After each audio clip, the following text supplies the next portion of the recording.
We're here. Yes, at last. It sounds a lot better too. It does. Crystal clear. Is that you over there?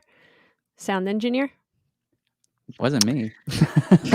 Hi, Hello. I am Torii Wolf, and I'm here celebrating Pride Month with VOX Amplification with fellow artist Laura Jane Grace. That's me. Hi, I'm Laura Jane Grace. So excited to be here with you. It's really nice to be here with you, Tori. Where are you? I'm in St. Louis, Missouri. Whoa. Cool. It's a really long story that is like too long for this. But I'm in like the middle of a long extended manic episode that is completely the result of pandemic times and being stationary for too long and realizing the value of momentum and being like, okay, if I'm just going to get going again, I got to start going again and start working in a studio and on a recording project. So here I am in a studio working on a recording project in Missouri. Wow. I wonder how the portal vibes are in St. Louis, Missouri. I've never been there. Well, there's an arch, and I feel like symbolically, like it used to be the gateway to the West, right? And then some people start saying it's the roadblock to the West now. But it's along Route 66, so I think that there's like, as a trail, it's been a trail for a long time. It's been along the trail for a long time, and there's a big archway that's like feels like a portal that you're passing through every time, or Cool. could potentially pass through. But anyway. Wow, so cool. Well, I'm in Los Angeles right now. Burbank. Yeah, I'm sorry. Burbank. See, for everyone watching, we did catch up a little bit before this, so I'm a little slow on the uptake with the return volley of the question, but I'll get there. Yeah, I've been in LA for this whole time, pretty much, this whole pandemic, which I don't know. I can see what you mean. The get up and go, drop into the momentum to feel it, to feel the burn. Right. Well, directly relating to amplifiers too and to Vox, I had made a bunch of life decisions before the pandemic that were putting me into a position thinking like I'm going to be out on tour for the next, X amount of period of time. So I need to arrange my life in a particular way. And then we all know what happened, right? So all plans were thrown out of the window, but I found myself in a situation where like, apartment living, and I'm a guitar player and an artist and I want to be making noise, and you can't play your AC30s when you're living in an apartment. Totally. So I literally was like, what is the shordest path to get me into a spot where I can just like plug in my amps and be loud? And so here I am. Yeah. I'm literally I wish I could show you right now, but I would have to unplug everything. I've been sleeping in a room surrounded by my AC30s. I set up all of my Vox amplifiers and built because I'm kind of alone here right now. But I built like a little comfort station out of amplifiers. Wow, that's so cool. Right? Do you lay inside of them and just play and feel the vibrations through your body? Pretty much. Yeah, pretty much. Wow. That is so cool. So how long have you been with Vox as a Vox artist? I mean, over a decade now at this point, like I fell in love with AC30s at a young age. I always knew it was like the sound, the aesthetic, and everything that I wanted. What about you? Well, it was pretty recent for me that I went on tour and made a record in Norway, and the producer I work with out there, HP, he put me on his AC30. And I was just like, wow, it's so fitting. It feels really fitting for me with like the grit and the just ambient kind of like primal sound, in the way that I play. But I could see it would be fitting for your sound as well, just with like the emotion, Hell yeah. I also find too that, like I started out on Twins, right?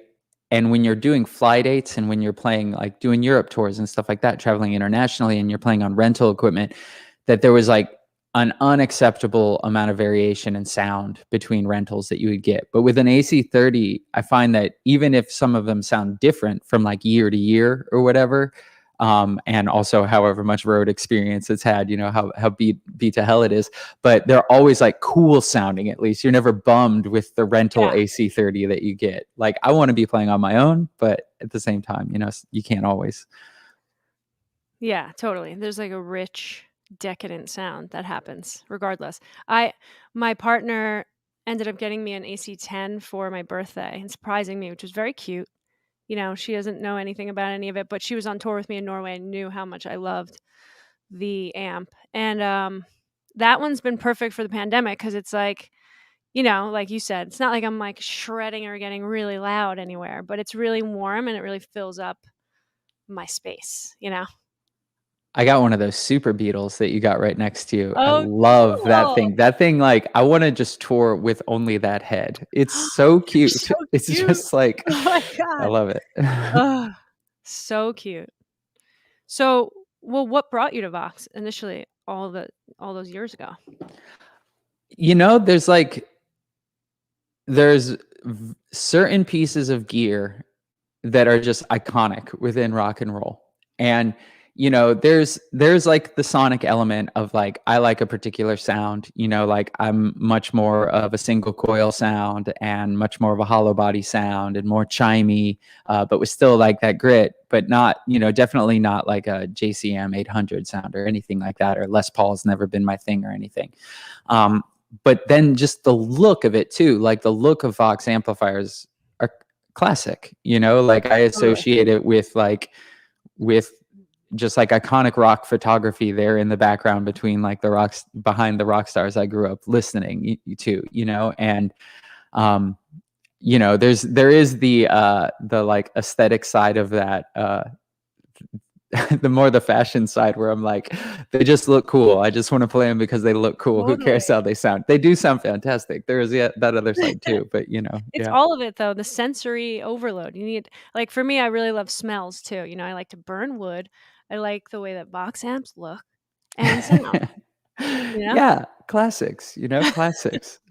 So when you talk about like, these rock heroes of yours, like these influences, who have they been?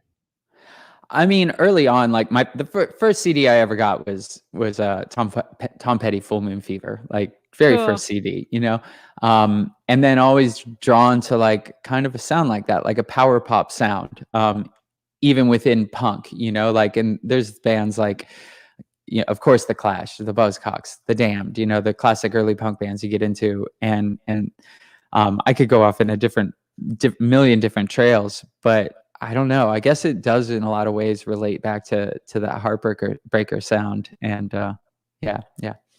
Man, What- isn't that cute to think back like to the original influence, the first CD? And then What listening to your music now and how it's developed and then kind of finding little hints of the early days. what was your first CD? Um, my first ever CD, Yeah, I or think record in general. yeah. Well, record was Rubber Soul. My dad had given it to me by the Beatles, which, Who?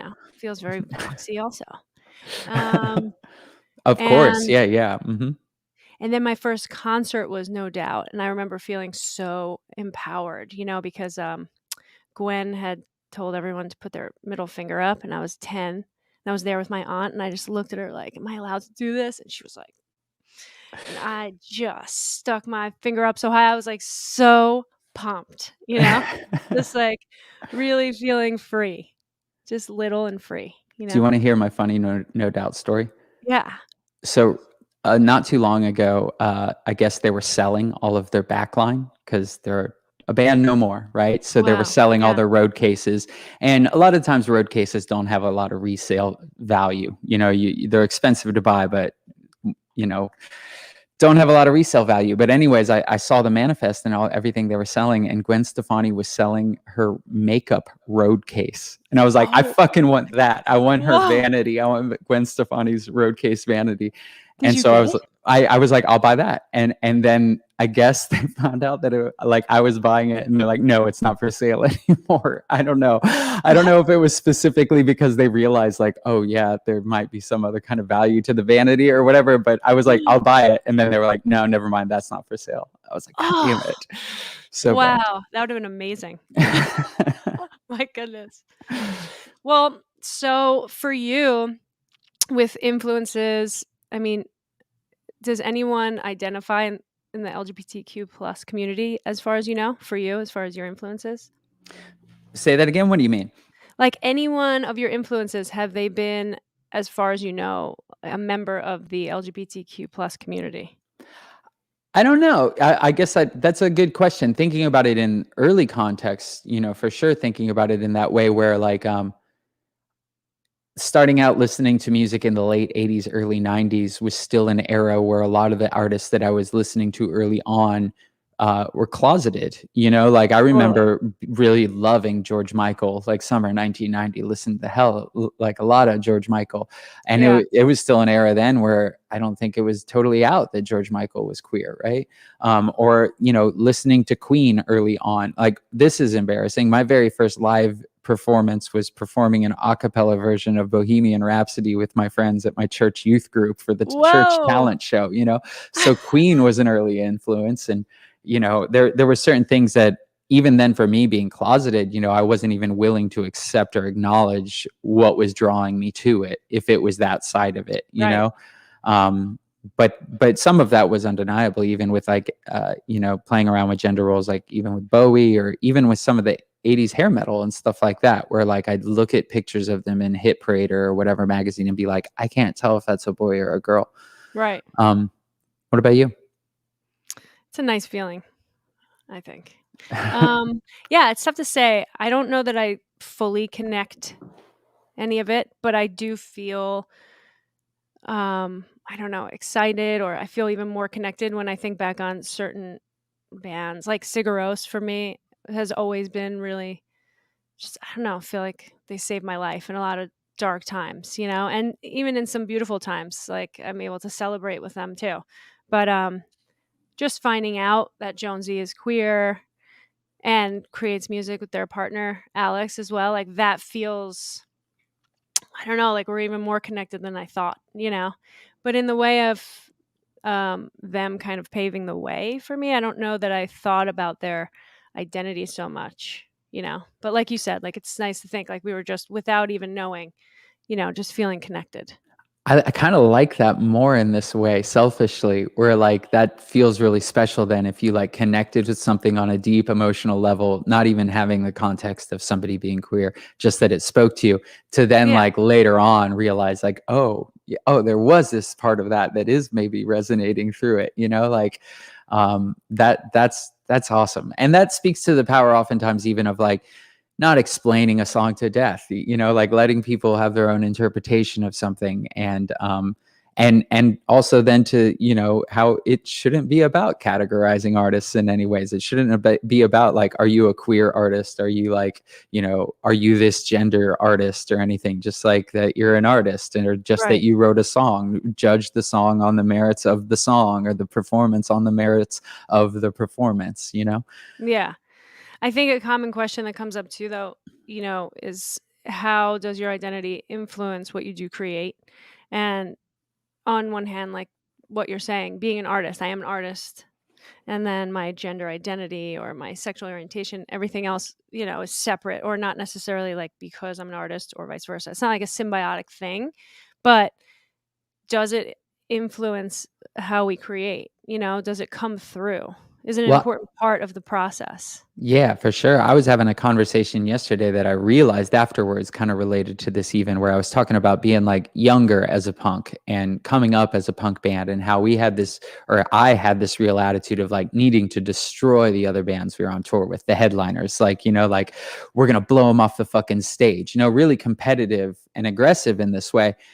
And then like thinking about it further and realizing like, oh, a lot of that was rooted in being like a closeted queer person, and thinking like, everyone all of your life has told you you're shit, and like there's something wrong with you and your voice doesn't matter. So it puts you in a position of having to fight for it in a different way, because it's not something that's just handed to you. So you take this attitude that maybe isn't the best attitude. It shouldn't be like cutthroat competition in art, but because of the context of where you're coming from, that's what shaped you, and that's how you had to operate in the world to survive. So it's influencing you in those ways. Right. And so I mean, for anyone who might be unfamiliar, what kind of style of music would you say that you That do? I play in a punk band. Yeah. So that's the thing though, in a way, like what you're saying is it rooted in your identity in one way of like, fighting for who you are and having a voice and expressing yourself, right? So it does influence us. Right. I mean, I guess it's tough. It's tough. What came first? Who knows? Yeah, and a lot of it's subconscious, like, but it does influence those choices. Like, when I got into music, I got into like classic bands or like metal bands or like, Def Leppard, Tom Petty, U2, like even then listening to like New Kids on the Block, Fine Young Cannibals, Tracy Chapman, like really eclectic mix of stuff because I started off pre MTV, then discovered MTV, got into like, grunge bands, Nirvana and stuff like that. But identity wise, the kids you ended up hanging out with at school, I was hanging out with the freaks and the geeks, right? And what was appealing about punk was that it was like less about always getting your ass kicked. It was about fighting back a little bit, and then still about being able to have some kind of expression when you felt like you couldn't express yourself fully in other ways, Right. So yeah, it influences you, and you can't run from yourself. Well, you can. It's really exhausting, you know? Yes, it's true. It's true. Yeah, I think with my own creative process, I don't know how much. I mean, I guess in the way that I work with a lot of different producers and artists, that really excites me. I don't know if it's because I'm a Gemini or if I'm gender fluid. I mean, to me, it feels a lot about connection, you know? And so sometimes I think the style of music will show itself after I just express myself in connecting with another artist, Are without those having those. collaborations in person or they've been remote, I Well, from imagine? the pandemic, yeah, it's been in the ethers, Mhm. but um, surprisingly, it's still been really nice. I am kind of confusing if I've met people in person or just on the internet now. It's kind of confusing me. And also names. I'm like confusing handles with people's real names. It's really kind of, but either way, it's been nice. That's another thing. Like staying connected during the pandemic has been really special, especially for me being kind of like I don't know, introverted extrovert type vibe. Like I really like being. My mom says it's because I was in an incubator for the first 2 weeks, but I really do like just being in a warm space, like by myself. Feels nice. Um, so that's been this cool like pandemic experience once again, just back in the incubator, like creating, sending vocals, connecting with people.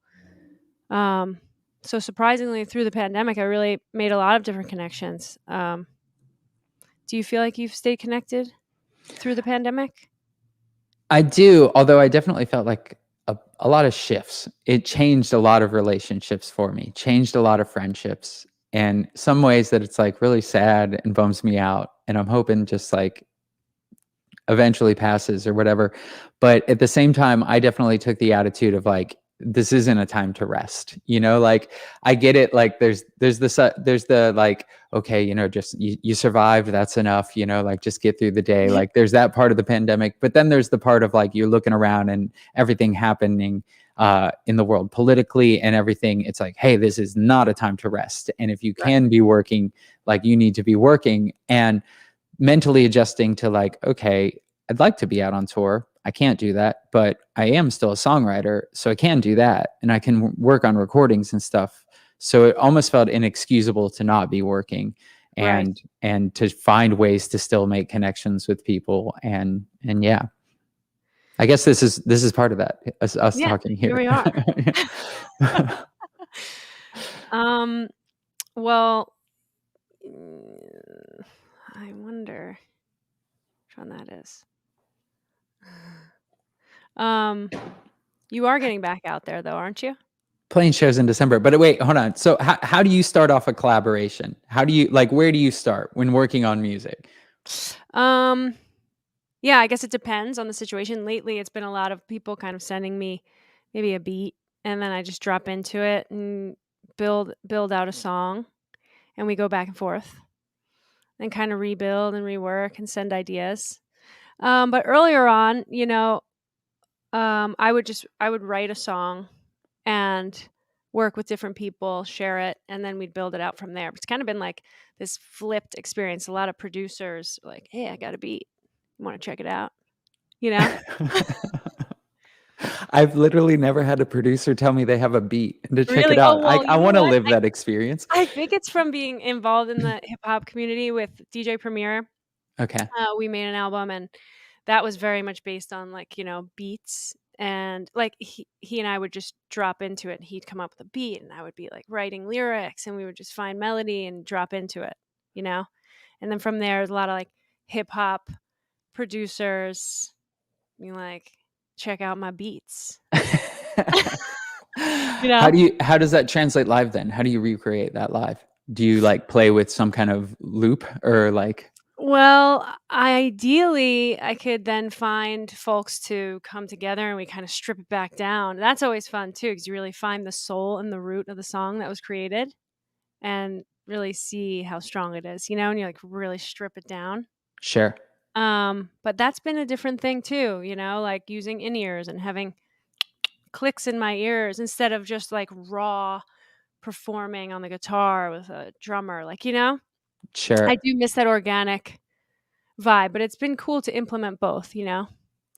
I am not at all against a click. But the drummer I play with most often, Adam, he's fantastic and he plays to a click. So if he's to a click and I don't have to listen to the click, that's like the best of both Oh, worlds there, yeah. So then he is your click. Right. So what's your setup look like when you hit the road? I was thinking about it in relation to a show that I do have coming up, but is not announced, so I can't talk about. But I was like, oh, maybe I'll try bringing this and doing that because it's going to be like a solo show. And then I was like, no, just keep it simple, stupid. Just like keep it as bare, basic as possible. But that's for a solo show. But even for my live setup, I guess it is a little indulgent. Like for live with full band against me stuff, I'm flanked by two AC30 towers. I have like the 212 speaker cabinets with an AC30 stacked on top of each. And they're like on each side of the drums. And I stand in the center of the towers of power.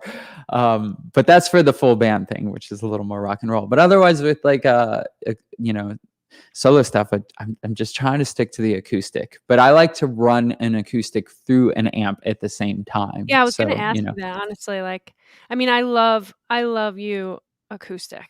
Feels thank you. really good. Feels really raw, and I could really feel the emotion in a different way. It's like there's a tenderness to it that's very primal, you know? Right on. And your writing is so special that I love to hear, what you're writing, your words. Thank you. Powerful. Well, with like what you're talking about, finding the soul of the song, finding the center of the song, like that's what I love about the acoustic guitar is you are stripping all songs back to like their basic. Like if it works on an acoustic guitar, you can build it out in any different direction. You can add a full fucking symphony. It's still going to be a good song, but it has to be able to stand on just that bare basic minimum, Yeah, when you really strip it down, the truth is out, Yeah. So what about, okay, like totally shifting gears here. What about Pride? I guess we're like kind of supposed to talk about Pride here a little Oh, bit, yeah, right? so This what is is all Pride? for Pride, right? What does Pride Month mean to you, if anything? I struggle with Pride conceptually, as a month and as just like the word itself. Have you gone to Pride parades or what has been your experience with stuff like that? Yeah, I get a little overwhelmed, to be honest. I feel fear comes up in my body of kind of like pooling together and celebrating something that some people, have hate against. That's a scary thing. Sure. I remember going to Chicago Pride. It was like one of my first prides. I was there on a trip and I definitely felt overwhelmed, and I don't know if I really connected to like the energy of just like it just felt like loud and like kind of drunk and stuff. That was my experience then. Now I think I feel a little bit more in my own power and self, and I just feel so grateful that people want to get together and you know be out. I think it really is a reflection of like where I was at maybe those times.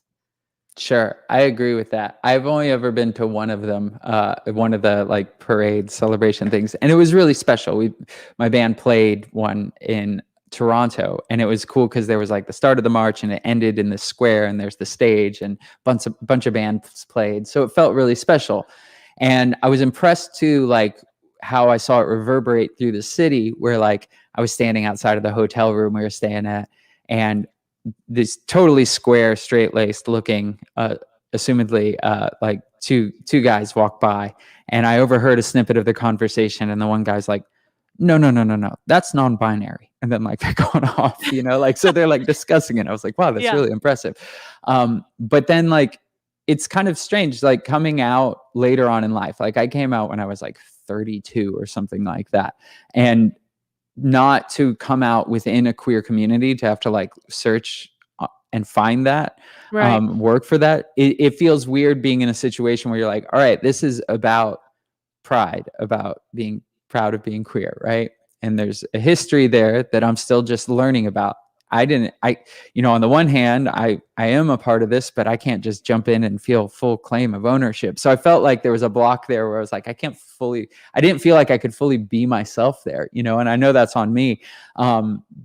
And then like, I follow along with the discourse of like the corporatization of it and all that stuff, and all that makes sense to me. But just like stripping it back to a word of pride, like it's not that easy all the time, just because you're like, I'm out, I'm going to be my true self, that doesn't mean that like, and that dismisses years of internalized transphobia or like anything like that. And now I'm just naturally proud. Like, why didn't I do that before? It's just, it doesn't work like that, Yeah, no, not at all. And I think a lot of people would be surprised with how much discord there like happens to be within the community itself. Like it can feel really isolating. You can feel like a pariah in your own space. Like there's just not, I don't know. It's tough. So pride, you're right. It's a very strong word, and it's funny. You can feel like a charlatan, being like, I'm out and I'm proud. It takes so long for some of us, to even say it in the mirror. It can be tough. But I like it as an idea to work towards, Me too. I feel really excited for opportunities like this too, Hell yeah. I mean, cool. I was kind of talking about this like the other day too, about it, in reference to like advice or whatever, and how like early press advice I got was like, don't answer the question that you were asked. Answer the question you wish you were asked, right? And oftentimes like opportunities like this, and I'm thankful for that with Vox, like being given a platform to just connect with somebody and to talk and to have a conversation. And if that can be real or whatever, like that does actually reverberate into like community building. If people are watching that and it's real and it's not full of BS or anything like that, you know? You can feel it. It's like the song. It's like a stripped down song, the conversation. You can tell. This is an acoustic session without acoustic guitars. Yeah. Mm-hmm. You should hear us with a symphony behind us. So, where can everybody find your music? All the streaming platforms and stuff like that. But I'm big on the vinyl. I'm big on the tactile, right? Yeah. And so I put out a pandemic record this past October, and even insisted that it was out on cassette. So that was through Polyvinyl, and you can get stuff through them. What about you? What's your label setup, Torii? Oh, our vinyl's so cool. I think vinyls are so cool, especially because you put the needle to the vinyl and you don't even need speakers, and you could hear it like a little mouse radio. Hell yeah. It's very cool. It's magic. Yeah, I don't DSP, all the DSPs, all the streaming platforms. I like Spotify. I don't know if I'm supposed to or not, but I do. And I like to look at it. I like to update photos on it. And I just keep putting out singles. I'm trying to put out more full albums and just relax, But I'm just like, I get excited, I make a song, and I'm just thinking, during the pandemic, that was a big thing. I was like, let's just keep moving, and shed and release and express, and not try and figure out what everything has to look like and needs to be, and put so much pressure on it. I just want to share. Right? Yeah. Mm-hmm. I crave immediacy in a lot of ways. That is that are lacking within the process of releasing music. Where like I write something, I record something, and I'm like, oh my god, I want to let people hear this. Sometimes to a fault where it's like this isn't ready, and you should actually take some time and work on it some more. But when something is done, even then, the like lag time, the turnaround time of like getting it out to the world is the worst. I just want it Yeah. to be Especially out by there. the time it's out, and then like how you might feel about it then. But I wanted to ask you this, actually, I thought about it earlier. What song would you say off your recent album? Well, no, I'm not going to limit it to that. What song would you say, without thinking too much, feels like you? Like if we were to go listen to one of your songs, be like, to be inside of your mind and soul. I don't know. I feel that's like an impossible question. I They're know, they're but like all really so quick. personal. That really quick, but really quick. Yeah. I'll go with a song called "Black Me Out." Then, Cool. yeah, Okay. it's totally just like a front, a bluff of like that's one of my tough songs. So, Cool. what about you? I guess without thinking too much, is The Castle. The Castle. Mm-hmm. Okay, I will go listen to that song once we're done talking. Cool. Same. Vice versa. Well, thank you so much for being a part of this with me and amplifying voices with pride. It's my pleasure. It's cool hanging out I with really you. hope to catch one of your shows come December. I'm psyched. Same. Let's do something together sometime. Let's write a song, or let's fucking play a show or something. Yeah, that would rule. All of it. Okay. Have fun in the arch, on the arc. I will. Enjoy Burbank. Oh, thanks. I am. Right on. See you out there.